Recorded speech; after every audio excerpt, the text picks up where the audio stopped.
Trigger warning. Mention of physical violence. I've been speaking with an attorney and laying plans to leave my wife. I've been in a caregiver role for the past 3 years when her health started to decline rapidly. She had chronic illnesses when I met her, and this did not deter me. I fell in love with her and have been married to her for many years. Here's the unfortunate twist. She's been punching me, scratching me, and tries to push me down the stairs.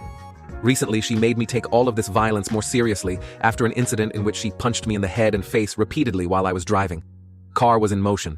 I must have done something horrible to make her act that way, right? Not really. My wife had been upset about a trip my family planned for a parent's milestone birthday. She didn't want me to go, and she thought the way the trip was planned was inconsiderate and didn't do a good enough job of accommodating her health needs. So while we were in the car, she was getting pissed off and wanted to call my brother to confront him about how badly things were planned.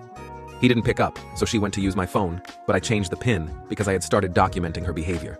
When she realized that's right, he changed his PIN, it threw her into a rage, and she started punching me. Car was in motion, probably 30 miles per hour. Construction zone, so super narrow lanes, lots of cars around, scared the crap out of me. The next night, she expressed remorse, and I let her know that it can't happen anymore. I won't tolerate it. I didn't threaten or warn her explicitly with the D word, but I shouldn't have to say it for someone to know they shouldn't hit their spouse. She hasn't taken any concrete steps to talk to her therapist about her aggressive behavior because she has too many other priorities with her health.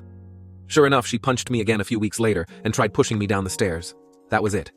Started calling divorce attorneys the following week. Anyways, a few months later, here I am, about to leave, and probably letting her know I'm leaving through my attorney. She has a history of self-harm and talks about suicide. She talks about how I'm the only one that's there for her. She's going to be crushed, and she might go ballistic. I'm going to let a few of her family members and close friends know what's happening and that she's going to need their help. I'm going to take other precautions to try and prevent any self-destructive behavior. I'm also going to line up some temporary help with things like meal prep. Am I the asshole here?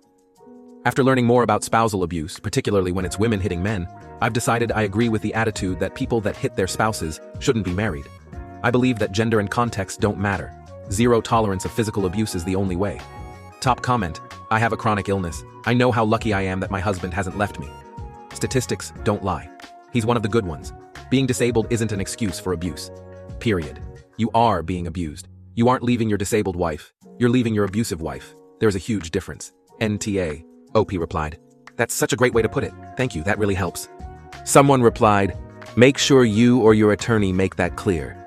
You're not leaving because she's disabled and emotionally, mentally challenged. It's because of her abuse. Put that in the divorce papers. Subscribe for more of these bite-sized Reddit stories.